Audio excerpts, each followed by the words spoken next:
Hi there, good evening, guys, and welcome to our Business and Leadership Forum with Uchonoche today. I hope your day has been good. I hope your the past weekend was good as well. I welcome you all. I'm like always excited to come before you. You can see that on my face. I'm always excited with the questions that are being asked. It makes me know that you guys are actually following my teachings here. And it's always a delight to see you guys on Facebook, on Instagram, on YouTube, and also following me on my other brands. That's Marketplace Apostle and also Make in Nigeria. Thank you guys for always coming out. Today is the concluding part of self worth. Today I will conclude that series. I think this is the third week. I want to conclude on the issue of self worth. So now today's focus is how to start increasing your self worth. We've learned what self worth is. We've also learned what self worth is not. We have also learned some self worth boosters. But now we want to learn also how to now begin to increase your self worth. We've seen the vacuum that now that we've seen that the vacuums that continuously drain our self worth, it's time for us to learn how to increase it. We've seen the vacuum that drain our self worth. This is what I was trying to say. But now we want to be able to sustain it. We want to be able to increase it. So what are the ways we can use to do this? That's why we are here today. Okay, we'll begin by first. I will just say begin to start to highlight the things you previously did. You found your worth in. The things you found your worth in is the areas of your strength. You need to concentrate on those ones and see how you can grow it. All right, but let me not jump the gun. Let me just take you through some examples and some things that can help you to increase your self-worth. The first one is do a talent or skill inventory. Very important. You must do a talent or skill inventory. Everyone has something good to offer. Sometimes we don't know it yet. We don't know our area of strength. I started the first time I recognized it was in school. I think I was in year 3 or year 4 at that time, and there was this a friend of mine, a younger friend. He was in year 2 or just finishing his year 1, and he wanted to drop out of school. He used to hang out with us, and he came to tell me that, look, he's having issues from the home front, and that, look, he needs to drop out of school, that he doesn't think school is for him. And so I sat him down, we talked, and I brought out a lot of reasons why he should stay in school. As far as I'm concerned, that was the first time I practically counseled someone that I know of. I know in secondary school people used to call me some names that insinuate that I have a bit of wisdom. But being also young, you can speak wisely today, tomorrow you speak foolishly. So it wasn't as if it was something that was constant, but I believe in secondary school it was mentioned. So, but this was the guy. I sat him down, I talked, and I just felt that we just discussed. I just felt that we just talked and we just connected on a level. And that was the end of the second semester. So we all went home, and I came back. The following year, and I felt that maybe the guy might not stay back in school. But I was surprised to see him in school, and the next thing he was telling everybody that, oh, I was the one that gave him the brilliant idea. And that's when it started entering into my mind that maybe I have something to offer people in the area of counseling, coaching, and mentoring. Yeah, but now when I became fully aware of it was when I was doing my master's degree. We went to, we went out we had an event, and it was holding in a bar kind of. So there was this guy that was having an issue, and he was just seated by my side. He was a classmate, but we didn't really hang out much at that time. So I just talked to him. I shared a lot of things, and he was screaming. He said, "You, that nobody would have ever thought that you can say things because that had to do with spiritual things." Because I was counseling generally, I also bringing in some spiritual things, and he was like, "Wow, where is this coming from? Nobody will expect. Nobody will ever imagine that this can come out of you." Why am I saying this story? All of us have something to offer, and this is what has led me to what I do today. I coach, I counsel, I teach, I train, I facilitate, all doing what? Selling knowledge. Selling knowledge, both physical, spiritual, whatever it is, selling knowledge, handing down knowledge in certain areas. So never think that you don't have anything to offer. Always do an inventory of yourself. You will find out that the areas that you're good at, then you take it a notch higher.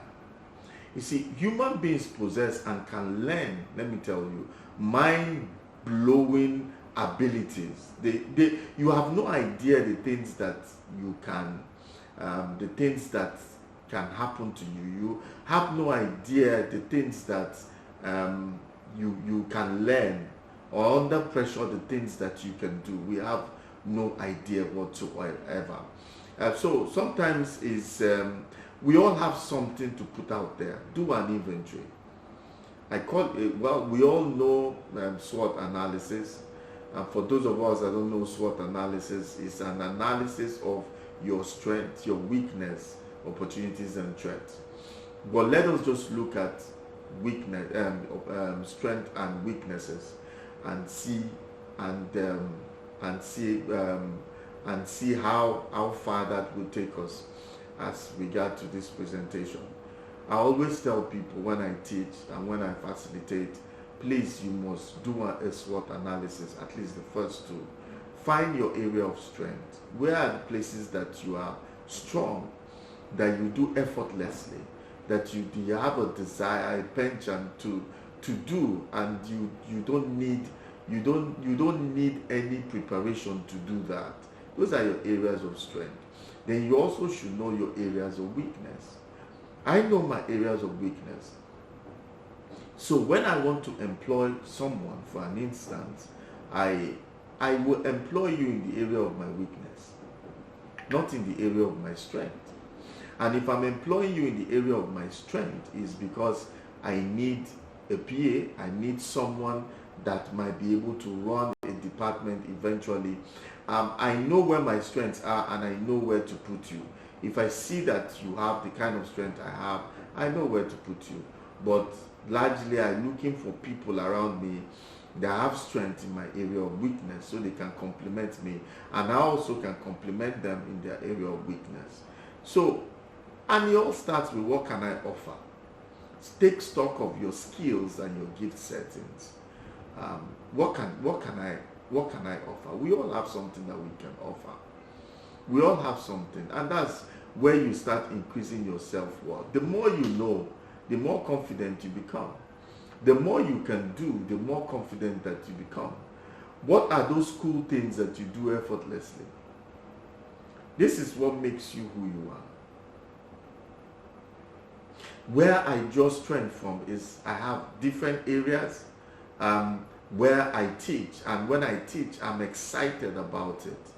And I discuss in my areas. Here at Marketplace Apostle, we have 5 core areas that we teach, we concentrate on. That's business, career development, leadership, personal finance, life issues, relationship issues. In those areas, I'm excited to talk. not just even happy. I'm excited to talk, and I stay in my area of strength.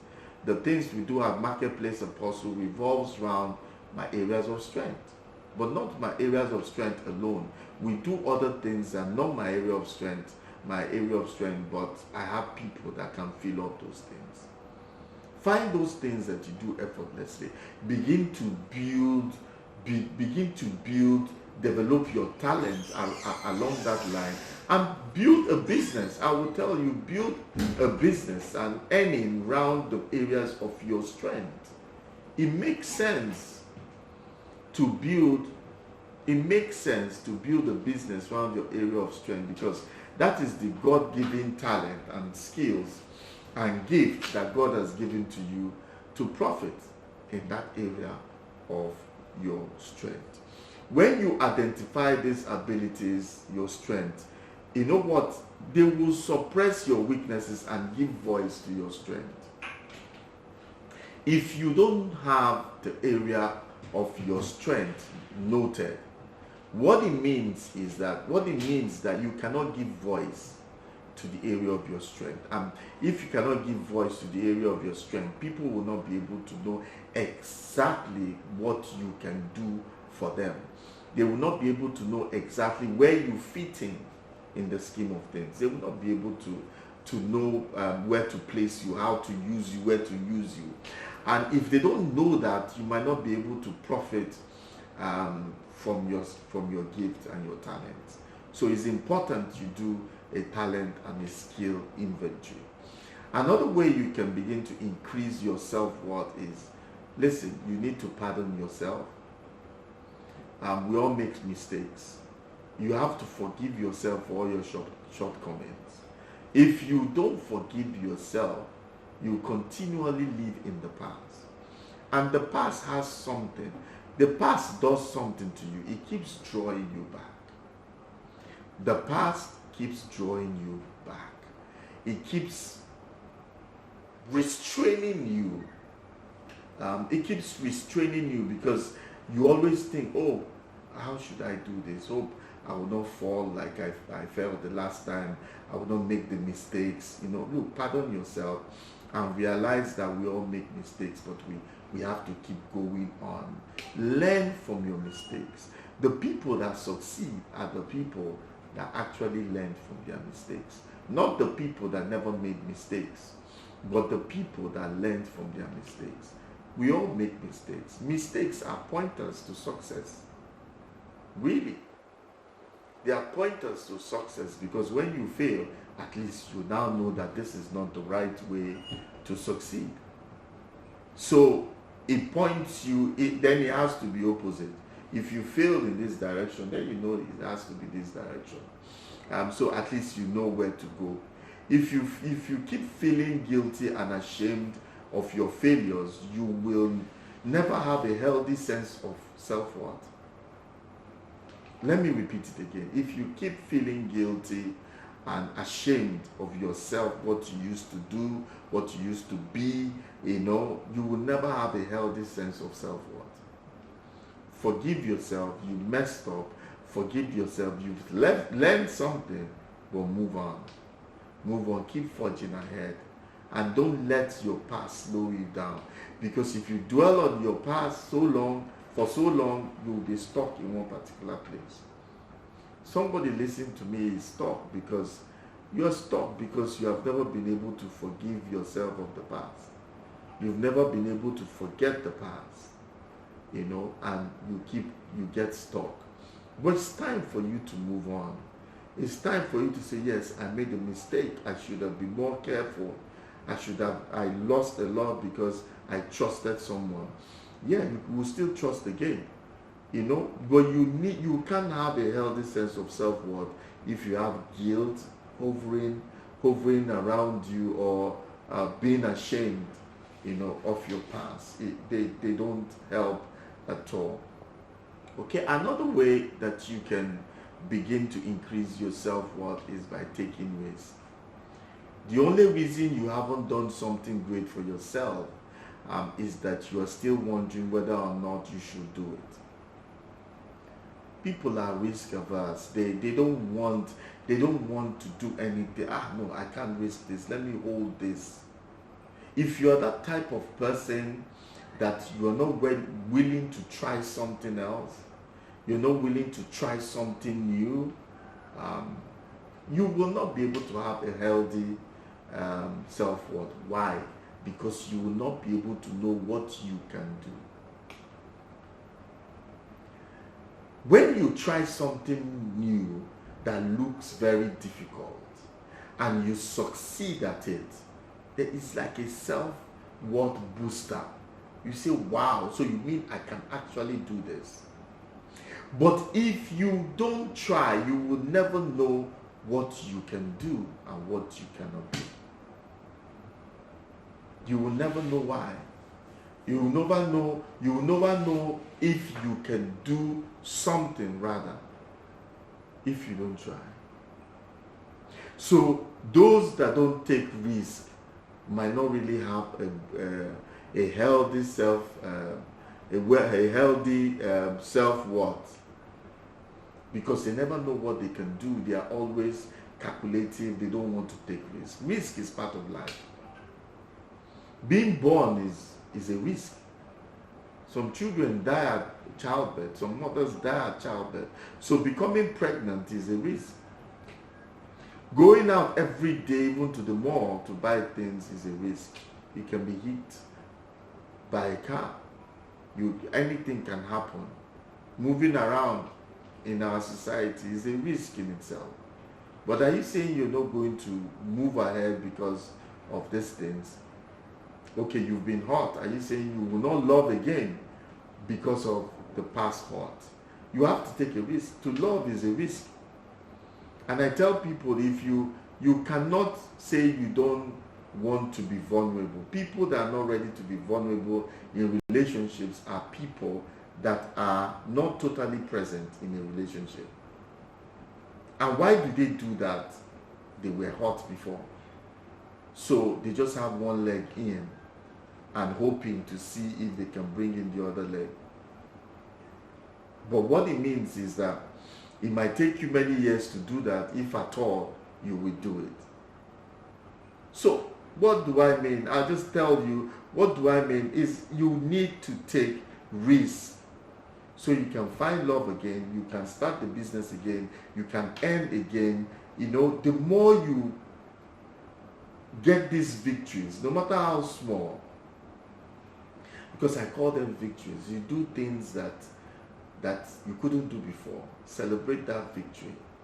You want to do more. You want to do more. Before you know it, you are bold and courageous, and you are doing things, and people are wondering, we didn't see that before.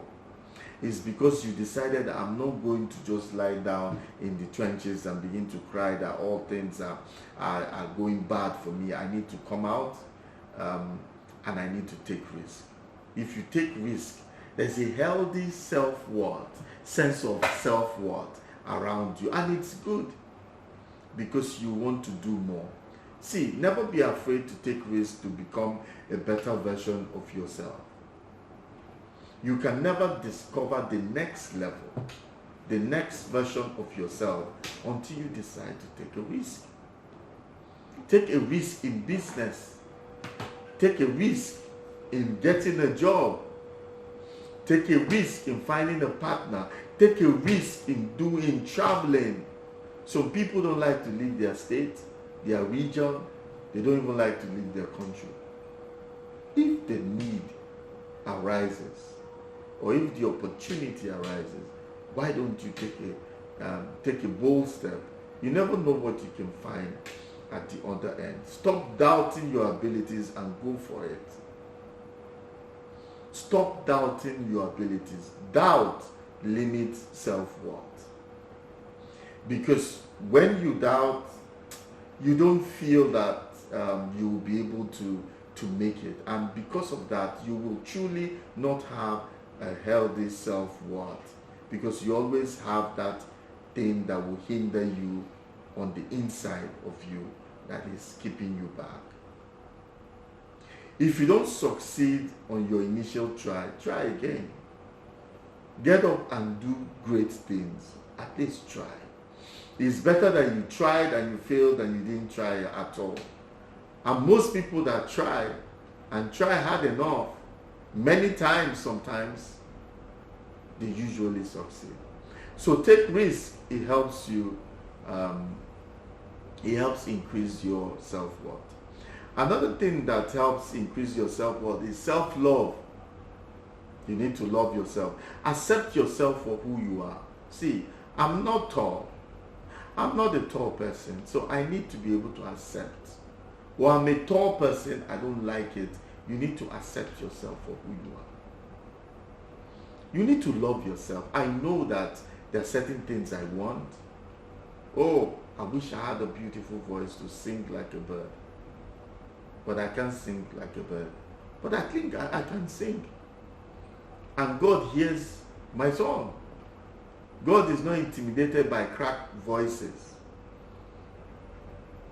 So you can just love yourself, love up yourself for who you are.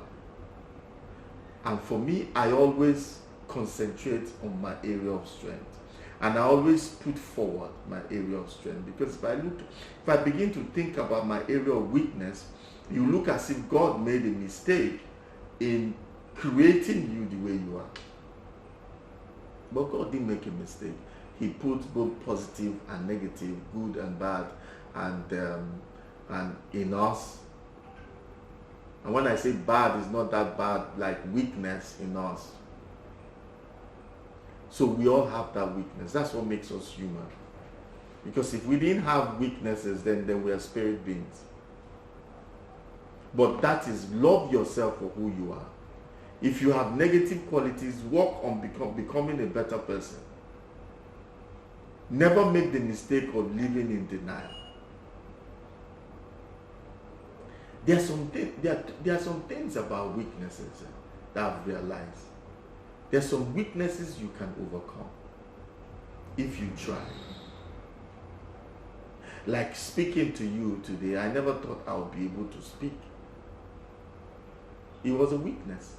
But you see, it was a weakness it was strength clothed in weakness, covered in weakness.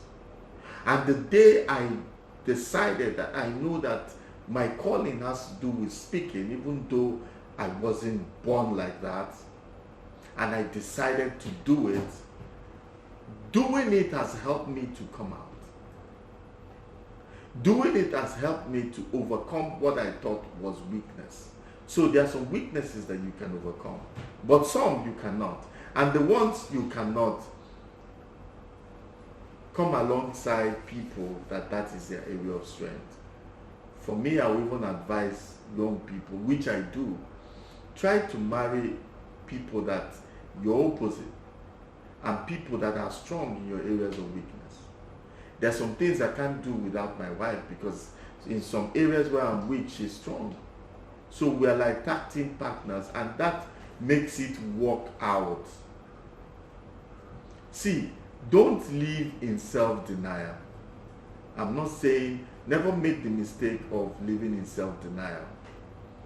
Tell yourself the truth. To yourself, be true. Oh, I'm good here, I'm not good here. And where you're not good, can I improve? If you can't, do. If you can't, then you have to look for other solutions to cope with that weakness. There are some weaknesses we have to cope with for the rest of our lives. But it's not that bad, and there are very few. So it's not like you need to cope with a lot of things. There are very few. But don't be in self-denial of what your strength is and what your weakness is.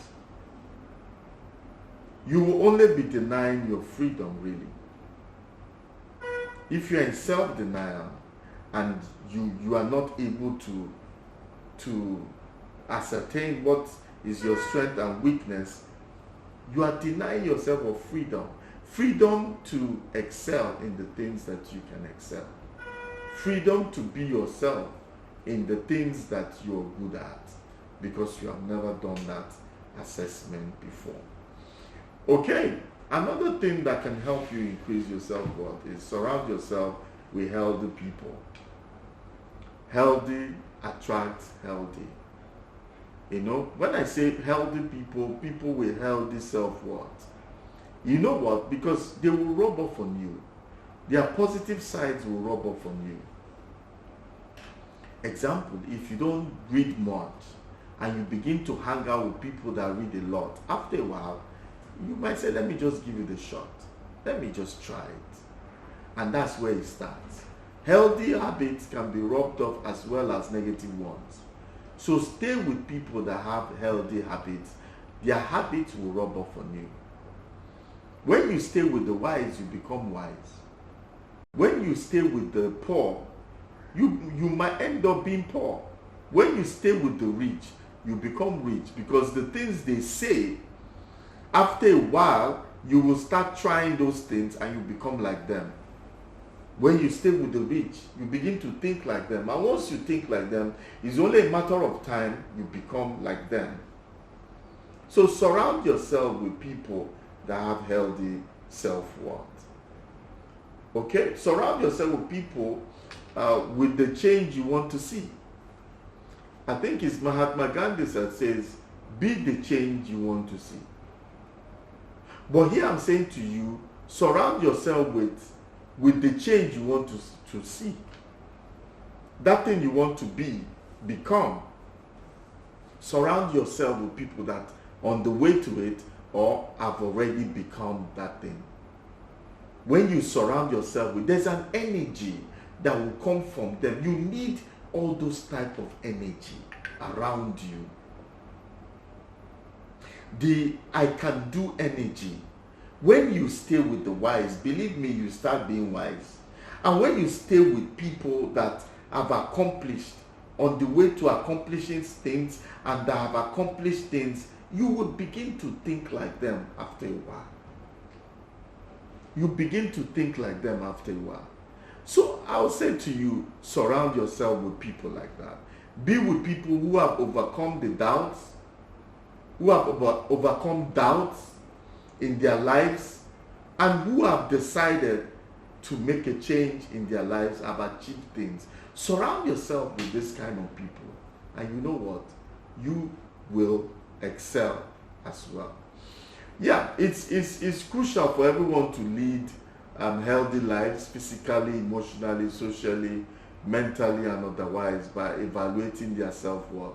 You must evaluate your self-worth in terms of what values can I bring. Once you know your area of strength, then you know the kind of value that you can bring to it. So your area of strength will determine the value that you can bring. And that value that you can bring is that thing that is you are not going to use to exchange for reward, resources, whatever it is that you want in the marketplace. That is where your value, you are trading value for resources, you are trading value for money, you are trading value for wealth, because you know what you can bring to the table. So you have to consciously take steps to build, develop our sense of regard, sense of purpose. Make sure your healthy self-worth is what you put forward every day, and surround yourself with people like that, and finally you will become like those people. So these are my final thoughts. It's worthy to know that you overlook is what noteworthy to know or recognize that you must do an analysis of who you are. Be comfortable in your own skin. Be comfortable in your own skin. Know what you want to achieve. Surround yourself with people that have achieved similar things. Surround yourself with highly successful people. There are a lot of them around. And once you can surround yourself with people, and for me, the easiest way I surround myself with people that are successful is to flatter them for the work they have done. Every time you flatter someone that has done something noteworthy, he wants to associate with you and even tell you more and tell you of their upcoming inventions or what they want to carry out. So it's better you hang around with such people. They will motivate you to try and do something else. And once you do things, take risk, and do something noteworthy, your self-worth will just increase.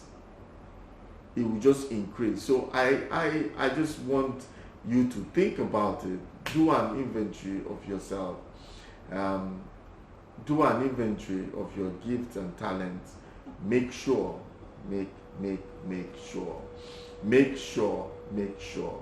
that you know what you can do, and that is where the journey to self-worth is.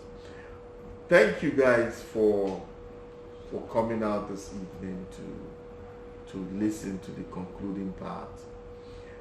Now, before I move on, this is the series of life issues that we're going to hold for a while now, and we're going to do things a bit differently. I'm going to tell you that on Monday we're going to tweak our timing a bit so that we can accommodate more people, and we're going to change a bit of our topic and the things that we do for a couple of months. We've been dealing with life issues, so there's going to be small change, but I believe that is something that will be worth your while. Okay, before you go, also please just let me just give you information about. I'm excited about our flagship, our annual event, Make in Nigeria. It is the largest gathering of people, SMEs, startups, retirees, the public, government, corporate, oil companies, bankers. Everybody, just think about, everybody is invited to an exhibition and a conference holding in October, from October 20th to 25th. I want to specially invite you. There's so many things you can do there. You will learn from masters, from captains of industries, masters at their game. You will learn from them, and that is free. It is free of charge. But we have another learning process, another arm of learning, which is called masterclass. This master classes, you pay a token. It's not like you're paying anything, 2,000, 3,000. It's a token for the people to come and teach you what you can use to start. And if you want another source of income, or you want to increase what you're currently doing, why don't you come and attend those classes? It's for the period, and you will have an alternative source of income, and you'll be glad you did. So that's for learning. How about selling? If you want to sell, you have opportunity at the exhibition. You take a booth and you sell. Why would you want to sell? Because we have over 18,000 people who will be coming in 6 days. And where else will you see that kind of crowd? In one particular premises, to be able to do that. So I want to invite you to Make in Nigeria 2022 exhibition and conference. Exhibit, and you have access to over 18,000 people. Go through that event center in 6 days. So you will make sales, you will make contact. Also, if you want grant to start up, that's a place. Go to our website, www.makeinnigeria.com. If you get to makeinnigeria.com, you will see grant. You also see raffle ticket.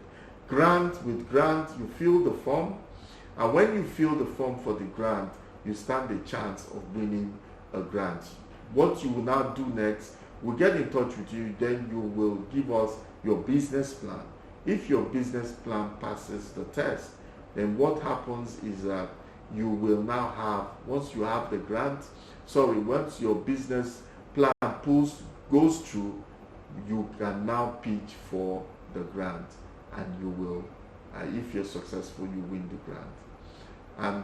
But now, I have to save this for the last. There are 2 plots of land to grab at this event. 2 plots of land to grab at this event. One is you just have to get a raffle ticket. Once you just get a raffle ticket, a small token raffle ticket, and you stand a chance of winning 2 plots of land. 2 plots of land. Only at this event can you see this type of thing. At this event can you see this type of thing. So why don't you come and get a ticket? You can also get it online. Just go to makeinnigeria.com. You will see all that you need to do. Register so that you can have a spot. Register, and you can now fill out any of these things that you're interested in. We'll get in touch with you, and this program will really be awesome, and we promise you it will be awesome. So make haste to go and register and be part of it. It's from the 20th to 25th of October 2022. Thank you guys for coming out. Those of you on Facebook, I appreciate you. Those of you on Instagram, those of you on YouTube, thank you guys for coming out. Thank you, and God bless you all. Have a good night, rest.